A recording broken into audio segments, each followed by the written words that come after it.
Welcome. I'm Harmony Slater, your host of the Finding Harmony podcast. Over the past 20 years, I've taught thousands of yoga teachers and students to explore the intersection between ancient wisdom and modern everyday life, using mind-body practices to heal, awaken, and manifest their dreams from the inside out. This podcast is a sanctuary for those feeling overwhelmed by life's challenges. Are you ready to jump in and discover how these challenges aren't actually in the way, but are the way to finding harmony? Let's invite the magic back in. Well, hello and welcome back again to the Finding Harmony podcast. I cannot believe we have reached the last day of the year. Happy New Year's Eve. And I'm thrilled to have this conversation with two incredible women. We are closing the year out with one last touch on some sacred ways that you can tune into your mind, body, and connect with higher consciousness or spirit to really tap into the realms of embodiment and mindfulness and consciously manifest the most magnificent year. And so this podcast episode could not come at a more powerful time.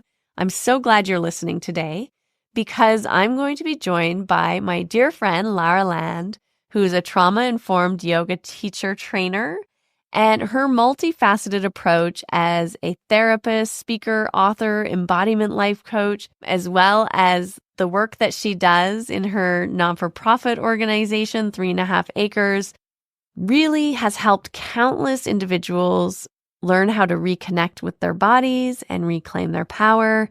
And we're just having a deep conversation about how to really tune into your inner wisdom and bring about the kind of energy that you want to cultivate in the coming year. So a little reflection and projection.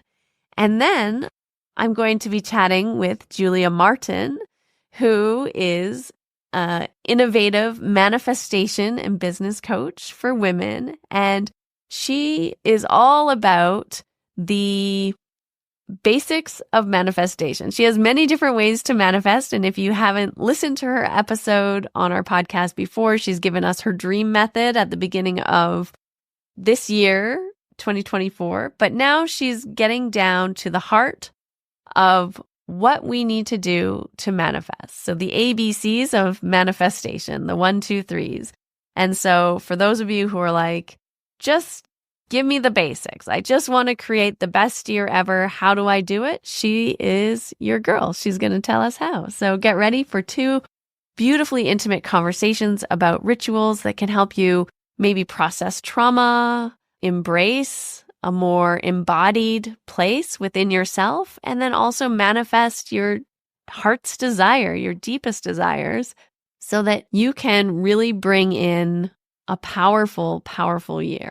Whether it's healing old wounds or deepening your yoga practice, or just bringing more intentionality to your business or your life and your relationships, this episode offers a wealth of wisdom and practical guidance and describes the path forward just for you.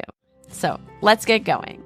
Hello, I'm here with my beautiful friend, Lara Land. How are you doing? I'm doing well, and I'm very happy to see you. I'm very happy to see you too. Tell us, we're doing a little compilation of some advice or rituals or things to help us transition from this very full, intense year into 2025. Well, I'm very interested in how people make change. It's a particular area of study for me. Like, how do people change and how do people sustain change past January? Not well. Well, not well. I mean, the studies show that we don't very well. So I'm always investigating like how we can increase our odds. Mm-hmm. So when you asked me to come on and talk about this, I was thinking about that a lot and what I wanted to share with listeners. And I was like, what can I say that's different? And, one thing I was thinking is, and some of my work as a death doula, which is another area of my work, and how the limited time that we have and feeling that can really help us to make change. That's true. So I used to be really scared of death, and that's why I became a death doula. So that I could actually, I didn't do it to really practice so much guiding people through that time of their lives, the end of their lives, although I may, but I did it more because part of becoming a death doula, they walk you through like it's as if you're passing and what you would want to do. And it helps you to get really clear on what's important. There's some programs out there too, like Last Year of Your Life. There's a program called Last Year of Your Life where you spend a year just living as if you have one more year. Wow. I feel like I'd blow through all my savings. Yeah, I mean, like something like that, right? It asks you like, what is that balance? Do I save too much for the future? And it is a balance, right? Because I mean, it depends on your own personal comfort level, risk level of how much you want to nest egg for a future that you might have, yeah, or might not have, versus living in the now. We talk a lot about living in the now and not in the future, but realistically, humans have to live a little bit like planning for the future, especially if you have children, planning for their future. But like right then and there, what a great question to ask yourself. Like on that spectrum, like where do you lie? Like there's no answer of how it has to be, but knowing yourself, like how much do I want to be risk tolerant and try something new and save less for the future? Or like, have I been too much in the now and I have nothing to actually put towards my goals for next year? Like I have nothing saved away to do a bigger goal. So even just rating yourself, and I really love ratings. It's annoying sometimes, but I think in a good way to force yourself to say on a scale of 1 to 10 or on a scale of 1 to 100, where do I fall? And I think sometimes as creative types and yogis, we have a hard time to nail us down. Yes. Like I need to know, am I like an 80 or a 40? Like, and to force myself to nail down a number of like where I am on that and where I want to be. Because then in 4 or 6 weeks, you can actually assess and say, I've moved more towards that or away from that.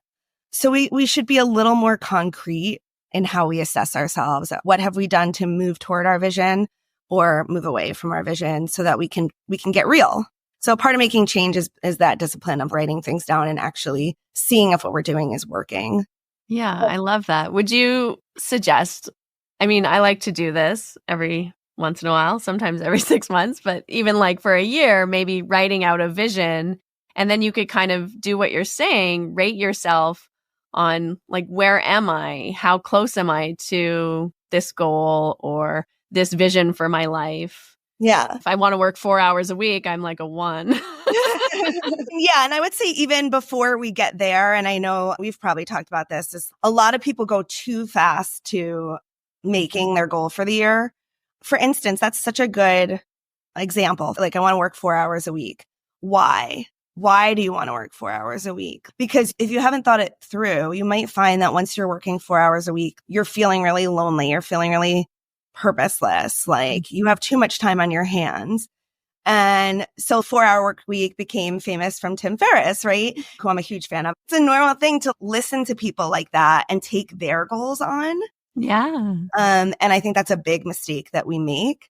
So, I usually say don't make any goals yet until you figure out what are your core values and really get to what is being driven by someone else or some idea of how one should be and what is being driven by your true desires. And I think thinking about death and what would I do if it was just about me? If I didn't have the influence of society or what my parents want me to do, which is crazy, but like still as adults, like we still have that, Yeah. like what our culture thinks is successful. And it can be hard to parse that out. There's a lot of programming that can feel like, no, that's what I want. Yeah, the $1 million, right? I want to make $1 million a year. Do you really? That's such a great example as well. I would say, what is the money for? Or what does that number make you feel that you're trying to feel, right? And then how can you have more of that already? Is it more freedom? So getting a little deeper before you build the outside things. I often talk about instead of what you want, like, how do you want to be? Yeah.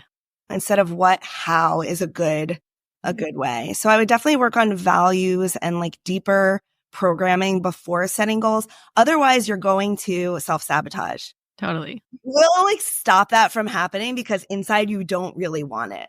Yeah, or you're afraid of having it, or you think that it's going to force you to give up something that you actually value more, right? I mean, a lot of times in business that you might have an income goal, but if deep down you feel like, oh, I have to work harder to do this and that's going to cause me pain, or I'm going to lose time with my family and the people I love, you're never going to get to the income goal because you haven't done that deeper work around actually looking at those fears of what's coming up around the goal too. So I love that you're bringing this up.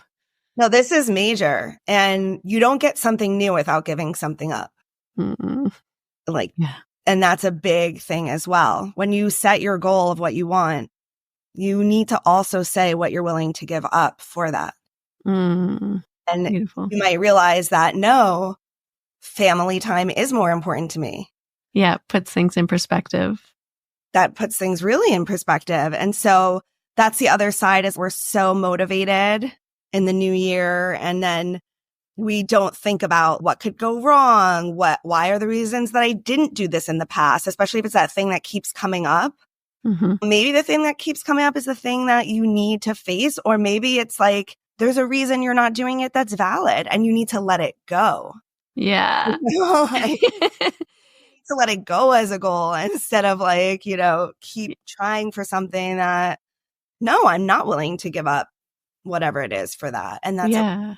Or it's just not a priority, really. Like the stinky old goals that are like just hanging around in the back of your mind. And if you start saying, but I should, right? That's a really good clue. So if you find yourself using the word should, I see this a lot.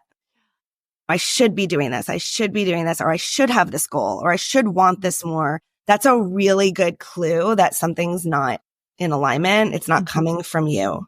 Yeah. Yeah. That's a great tip. Pay attention to how you're shoulding all over yourself. That's right. That's right. And so do you have any thoughts on how we can create more clarity around our values, our vision, our should goals, our I really want this kind of goals? Yeah. I mean, I think there's a lot of really good, very simple value lists out there. Brene Brown has one. They're easy enough to Google. I use them with my clients all the time. Most people will circle everything at first, and that's okay. But you really have to force yourself to narrow down really to like a top 3 if you can't do one. The human mind can't really focus on many things at once. And I always say, if you choose everything, you choose nothing. So people are afraid to make choice because they're afraid of all the things that it means that they're not doing when they make that choice. But I say just gentleness with that. Make a choice for this year or whatever your time period is, but don't stop it because the feeling goes away, desire goes away, because, we're so lucky, Harmony, because we come from a tradition of discipline and we know how to do that. We know how to get up every day and go to our mat, whether we want to or not. And even if we don't do that still, like that discipline is so ingrained in us. And that is something that was a great gift from having a very long-term discipline practice. Even for folks who don't do that anymore, if you had something that taught you that discipline, it's still with you. But a lot of people don't have that. And this is nothing wrong. We're taught to do what we feel. So if you don't feel motivated anymore, if you don't feel like it anymore, like if you can't really remember why you wanted to do that, if you're not liking your choice anymore, you stop. So I think we don't know what's on the other side of that. So it's not that it's not okay to stop, because you can quit or switch a goal, but you should give yourself a strict time period that you're testing it. That could be 3 or 6 or 12 months. And once you deciding that I'm going to do this thing, whether I like it or not, it's not going to be based on feeling. It's going to be based on that I made the choice. And I'm going to evaluate at a very specific point. Maybe 6 months is when I'll decide. And before that, I'm just going to keep doing it because I'm going to give it a good scientific try. I think that's so, so important because it's easy. I mean, I forget what day it is. I think it might be like day 18 or something of January 18th or something is like called Quitter's Day, right? Because we set these goals and then everyone quits at the same time, basically. Yeah. And Yeah. so I like that. Even if it's just like for the month of January, I'm going to do this one thing, or I'm going to do 15 minutes towards this bigger goal, or something like that, that helps you to commit to something that's also manageable. Because that's another thing that we tend to do, especially as like people with big visions who want to take on a lot or really want to make big changes in our lives. Sometimes we try to do too much, right? You're like, I'm going on the cleanse and I'm going to exercise a half hour a day and I'm going to get up and practice yoga for 2 hours and meditate. And then I'm going to meditate at night. I'm going to do pranayama. Yeah. And it's what? No, you're not. Yeah, it's way too much. Yeah, it's like 0 to 100, right? And you ask people to take it down, and even the down they take it is way too much. So I'm really about breaking it into the smallest next step. It's more about building a belief in yourself. It's really more about accountability that builds into bigger steps. You really don't want to tell yourself the story that you don't do what you say you're going to do. It's not a great story for your subconscious. So pick something smaller that you can do, feel proud about it, and then add to it rather than the other way. Yeah. I also tell that to my clients too that are trying to make some changes. I say, make it ridiculously small. Yeah. Like stupidly small. Yeah. And just do that. If you want to start back into your yoga practice, just stand on your mat. That's true. Roll out your mat and stand on your mat for like 2 minutes every day. And that's a success. Yeah. If you do more, fine. But that's not the goal. The goal is just like stand on your mat for 1 week. Once you got that, okay. Maybe it's Ekam Dwai Trini, right? Yeah. But it's like, it has to be so small. And maybe that's even too big. Maybe it's just like roll your mat out, right? It's also about planning in advance for things that will go wrong. So I think when we're excited, we're like, nothing will stop me now. And then we forget about all the things that have typically gotten in our way. So you might want to ask folks, or like folks might want to investigate, like when I tried to do something in the past, why did I stop? What are some things that are likely to get in my way? And what will I do when things get really busy in February, or when this thing happens again, which it inevitably will. So you already have a plan, and you make that plan when you're feeling motivated and excited, and you have it ready for when you're not. I love it. The back pocket plan. Like now you're feeling good, you're feeling excited, you're feeling motivated. So now is the time, write out all your plans, your backup plans, and you'll have that little thing like open this box when things get rough, and it'll remind you of what to do. Because the thing is, when you're feeling down, when you're feeling like not successful, when you're feeling tired, you can't remember what your plan was. Yeah. I just want to emphasize that you're not going to remember what your plan B and C are. So write it down. Yes. And maybe it's put on this song, something that's going to change or shift your energy, that's going to help you just go step by step. And have it already there. You will not know what to do when you're already in it. That's why you think of it now when you're feeling good. I love it. Thank you so much. I'm so glad we got to connect for this, and wise words and great advice. And I love this. So hopefully people get motivated, and as they're making their visions and they're tapping into their values and creating their goals for this coming year, they're also creating their backup plans in an envelope, putting it beside their bedside table. And I'll just say one more thing to folks listening. As you're making your goals for this year, I know I was talking seriously, but make it fun. And I love rituals. I love getting super witchy this time of year. I love lighting candles, taking salt baths, and making it like super inviting and crafty. And like I said, witchy, like I do my spells and put all my energy into it. So whatever that is for you, some people like to burn the last year, or just make it unique to yourself, and it will add power to your dreams and your visions. I love it. Thank you so much. And people can find you on and listen to your podcast, get your bliss book to set themselves up for the year. Yeah. They can find me at laraland.us. My podcast is Beyond Trauma. Harmony's been on it a few times. And my bliss book is actually a book that helps you to lay out your planning for the year. So it's perfect timing. Yeah. Yay. Okay, my dear. Thank you so much. Thank you. Love you, Harmony. Love you too. Hi, I'm here with the amazing Julia Martin. Hello. You're going to teach us a simple ritual to manifest something for 2025?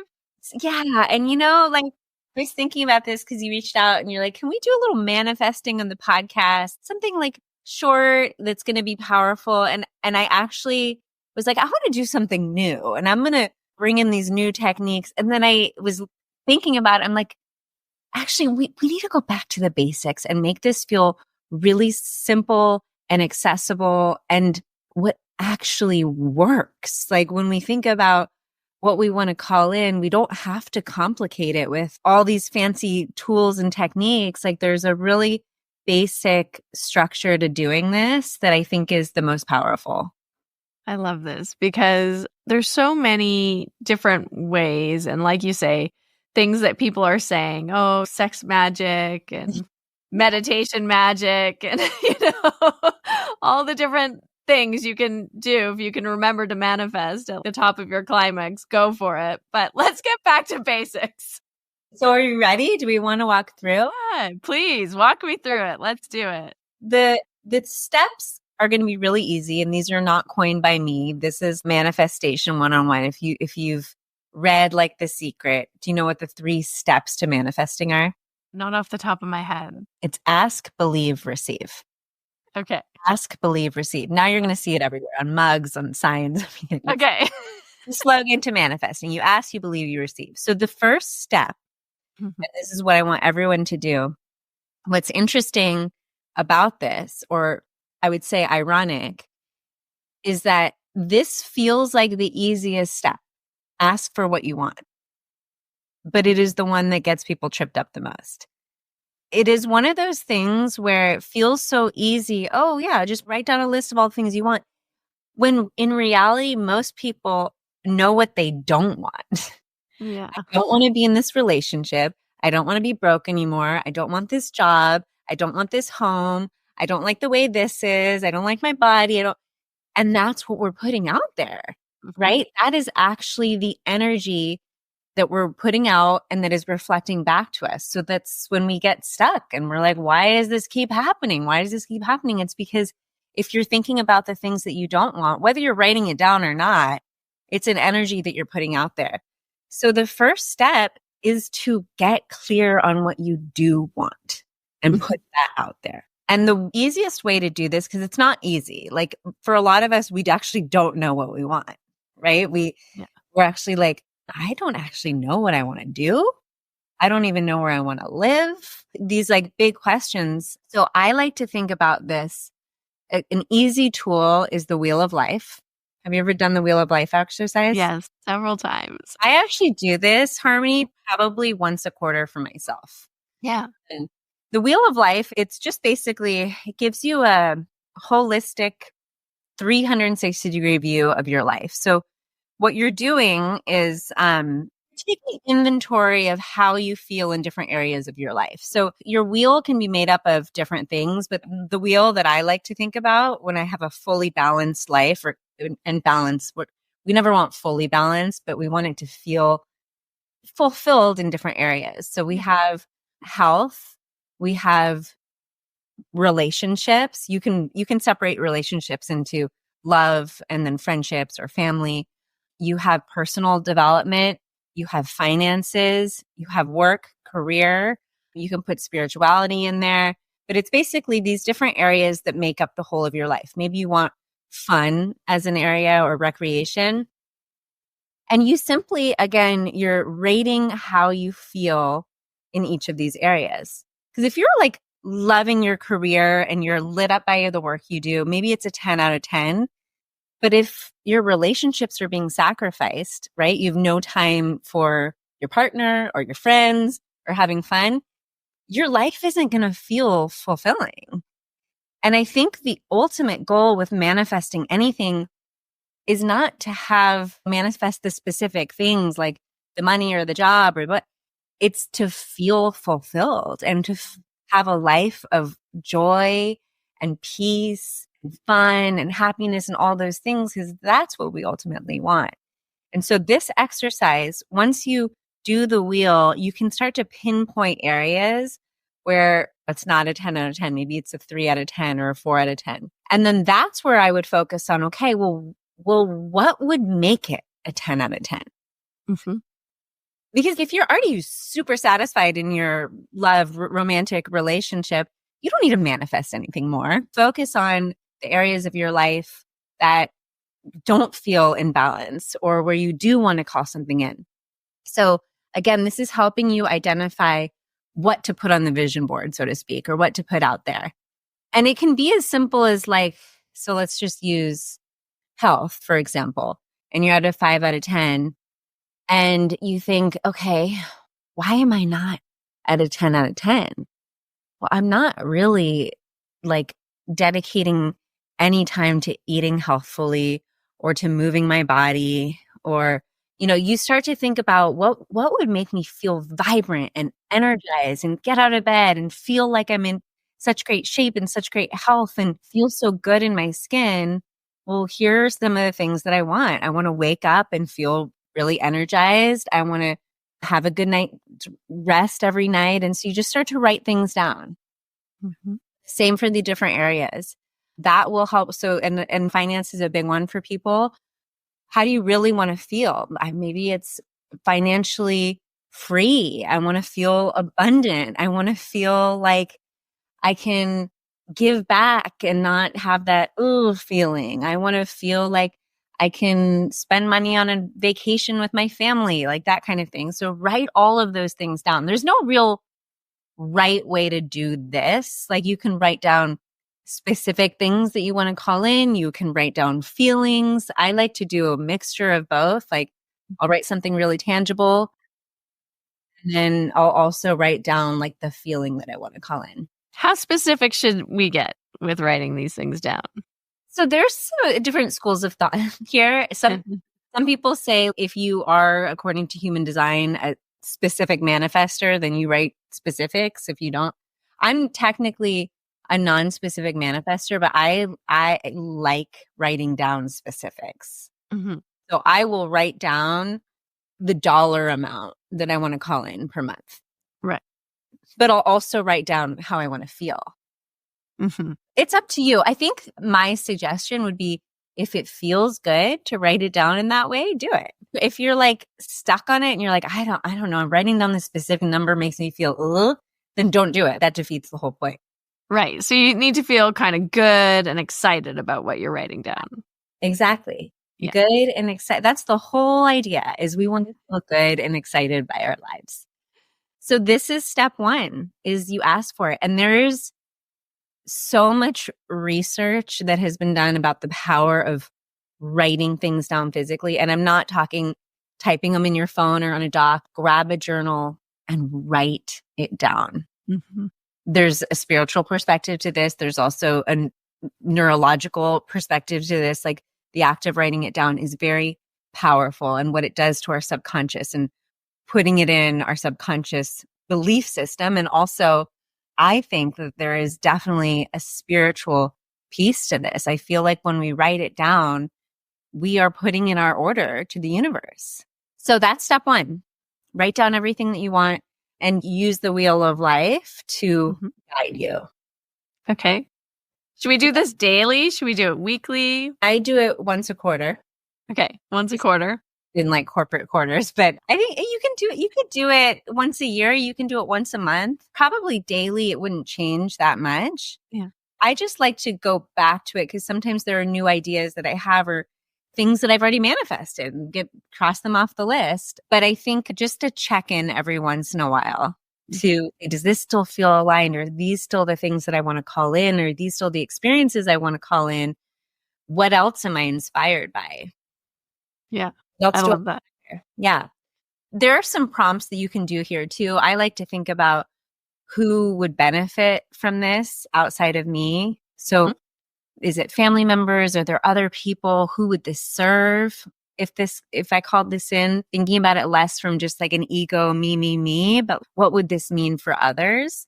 And it can even be things like, going back to the financial example, if I felt financially free, like these are the places where I want to give back. Or even I'd go shopping with small businesses. I would, support my local economy this way. Just thinking beyond yourself. Yeah. And always going back to how it's going to make you feel. Feeling is the universal language, right? And tapping into that, not just when you write it down, but when you read it back to yourself, the feeling of that. Oh, when I call this in, this is how it's going to feel, and trying to feel that now. I love that. I love focusing also on the feeling, because I think at the heart of it, that's often why we want certain things, is because we want that feeling of freedom, or that feeling of joy, or that feeling of contentment or love or abundance. All of those things are feeling words. It's always the feeling. Yeah. The thing is just the means that we think is going to get the feeling. Yeah. But if we make all the money and we don't feel financially free, or we still feel scarce, like it doesn't matter. But the money didn't do anything. Yeah. Right? Or same with the job or the partner or anything. It's like we want these things to feel a certain way. So that's why thinking about the feeling first. Mm-hmm. That's the ultimate goal. So that's the first step. Ask, put it out there, write it down, read this list back to you. There's actually this little book. It's a little red book that was written in 1905 or something. It's called It Works! Exclamation mark. Have you heard of this? No. Okay. So I read about this. I think it was in Think and Grow Rich. You've heard of Think? Huh? Yeah. You talked about this concept, and it was this concept of ask, believe, receive, manifestation, that was written in this little red book that it was kind of like a secret. And they would pass out this pamphlet at different companies, and everyone in the company would, all the salespeople, their numbers would skyrocket. And it was just like this secret thing that no one really knew about. They were trying to keep hush hush.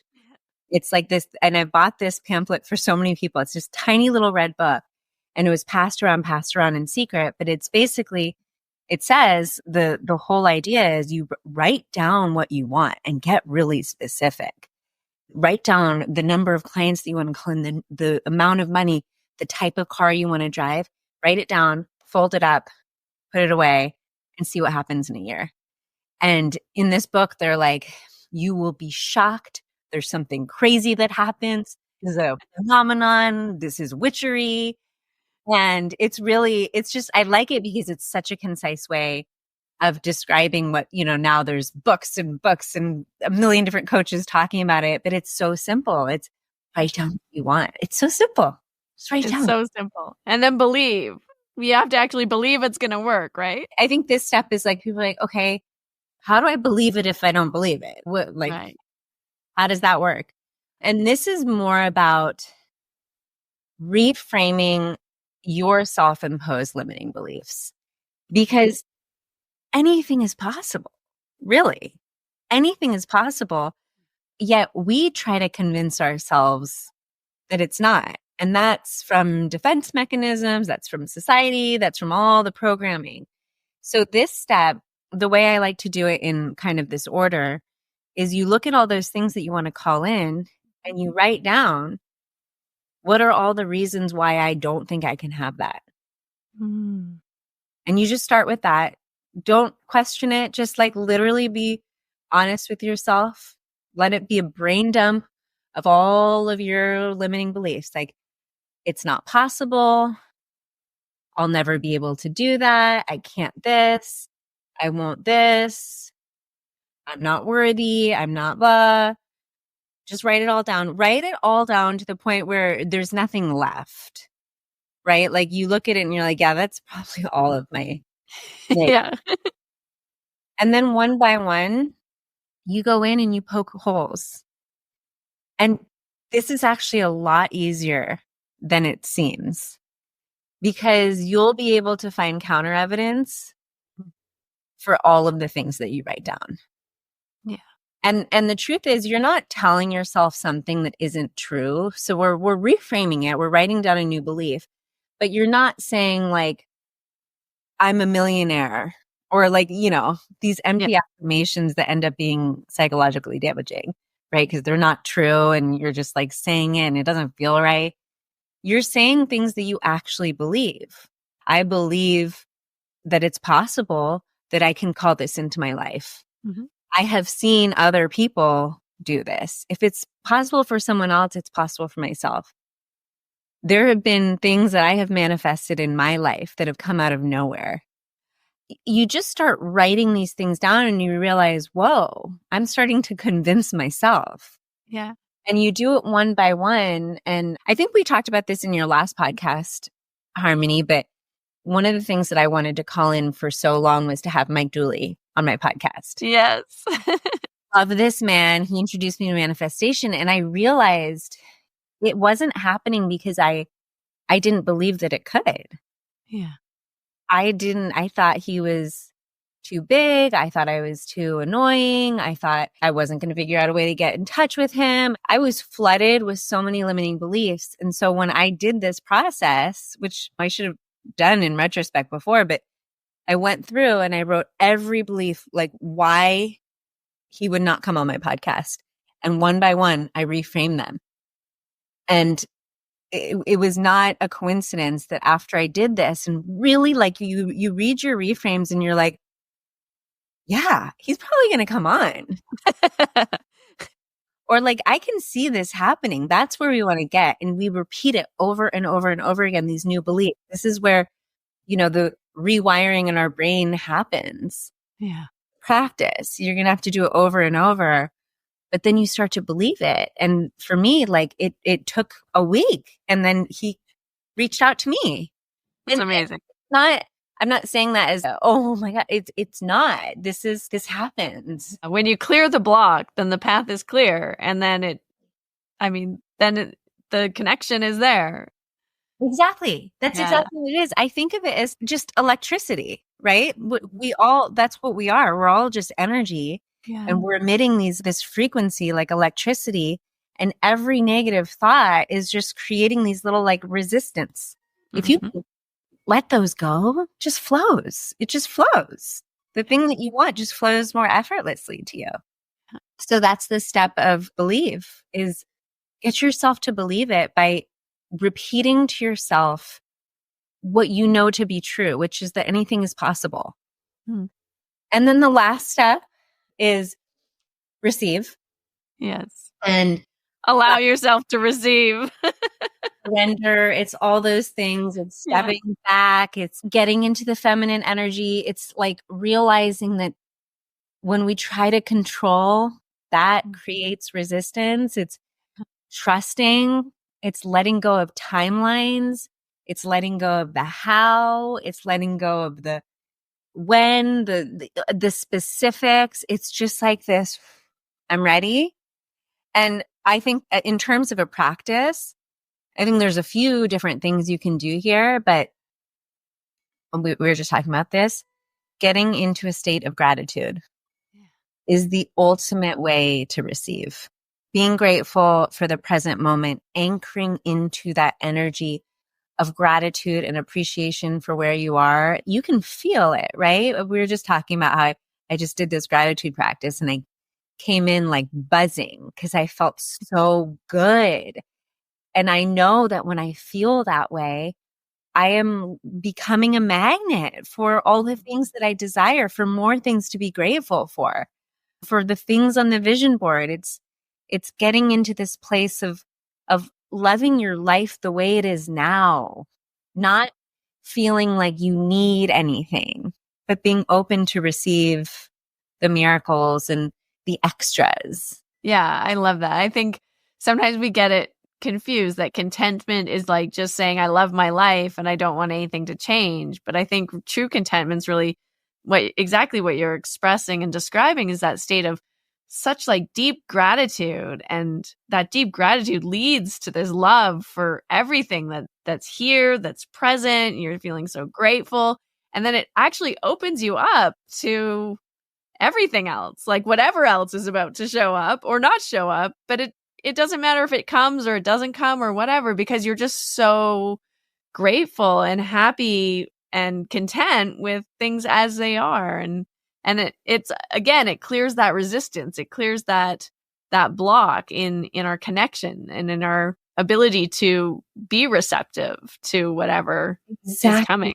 Exactly. It is, if we talk about it in terms of vibration, it is the highest vibration is to be in this deep state of gratitude. And we know that when we are feeling that way, when our energy is in that place of openness and gratitude, it's like, that's when we receive. Yeah. So it's in terms of if it's like a step to do, have a gratitude practice. Start every morning. And I feel like it's almost trite at this point, Harmony, because people talk about gratitude, right? Your lips, but it's like, it's that powerful. It really is. And a way to think about this, so it's not just, I'm grateful for my family, I'm grateful for my health, cup of coffee. This is not coined by me, but I had someone on the podcast. Her name's Jocelyn Sandstrom, and I actually posted about this morning. A way to really think about your life and to feel deep gratitude for the things in your life. There's a little exercise where you think about, if someone took these things away from me, how would it feel when I got them?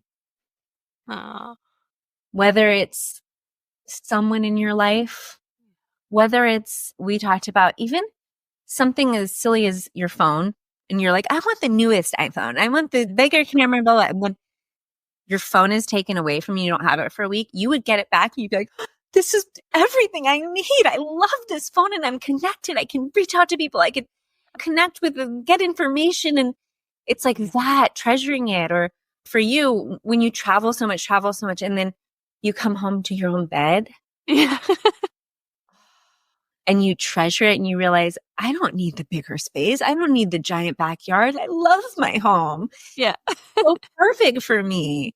It's feeling that kind of gratitude. So it's not artificial. Okay, I'm going to feel grateful. It's actually look at the things in your life and think about if they were taken away. How would you feel then getting them back? I love that. That's a good hack. I think also exactly what you're saying, like what that does is it moves you into that feeling place again. Sometimes we're doing it as a mental exercise, right? Like, I'm grateful for this. I'm grateful for this. I'm grateful for this. But like when you really feel the sense of gratitude, it's emotional. I know, it makes you tear up. Yeah. It does. And I think about this with my kids a lot, is sometimes like this silly little things I take for granted, and then thinking, okay, they're getting older. This thing that they do, coming into my bed every night and sleeping with me, and even though they're kicking me, like, how grateful am I that they're at this stage where they want to do that, and how sweet this moment is. It's not going to be here forever, but I want to relish in it. And that feeling feels so good. Who doesn't like to feel grateful? Yeah. Yeah. It also brings you really into the present moment too, I think, where you're just like, yeah, so present to what's here for you. And it's so full when you are able to tap into that. It is like, I think most of us don't realize, like, it's just such a gift to be alive. All of it, the ups, the downs, the challenges, everything. It's all a gift. And I think also when you can just, I don't know, recognize that even the hard parts are serving you and helping you grow and shaping you into who you are, the things that trigger you, the people that trigger, like all of it is for you. And finding gratitude for all of that, it's wow. It can be really powerful. Yeah. Yeah, totally. I love it. Thank you so much for coming on and sharing your magic with us, your manifestation magic. It's a full package of manifestation wonders for people. So they have the process now: ask, believe, receive. Yeah. Thank you so much for coming on. It's always so nice to connect with you. So fun. Thank you, Harmony. Thank you. So as we stand on the threshold of a new year, I want to give you a huge thanks for being part of the Finding Harmony family. Whether you're celebrating tonight with loved ones or out partying or taking time for quiet reflection, or probably like us, going to bed early and getting up early, I just want to remind you that these moments where we're consciously closing something and intentionally opening ourselves up to a beautiful new beginning are really, really special. So take this time to just honor yourself. Take a moment to do a little ritual, something that can serve you to close out this year in a way that feels meaningful, that feels good, that is also giving gratitude to all of the experiences that you had this year. The good ones, the painful ones, the brilliant ones, the sad ones, all of them. Just reflect. What did you learn? How did it help you grow?